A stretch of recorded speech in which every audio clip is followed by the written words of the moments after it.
మనం ఆర్డర్ అంటే 3 యాప్స్ ఉన్నాయి కదా, వితౌట్ డిలే 3 ఆన్ చేసుకోవడం, ఆర్డర్ రాకుంటే ఏ దాంట్లో వస్తే దాంట్లో యాక్సెప్ట్ చేసి మిగతా come some friend just short distance order. ఇది షార్ట్ డిస్టెన్స్ అంటే మరీ షార్ట్ డిస్టెన్స్ అనమాట, 0.0 కిలోమీటర్స్. కస్టమర్ ఏమో కమ్ ఫాస్ట్. చూద్దాం, 0.0 కిలోమీటర్స్, అసలు డ్రాప్ డిస్టెన్సే లేదు.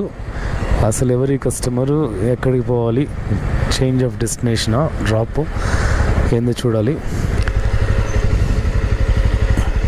ఎవరో అమ్మాయి అనుకుంటా.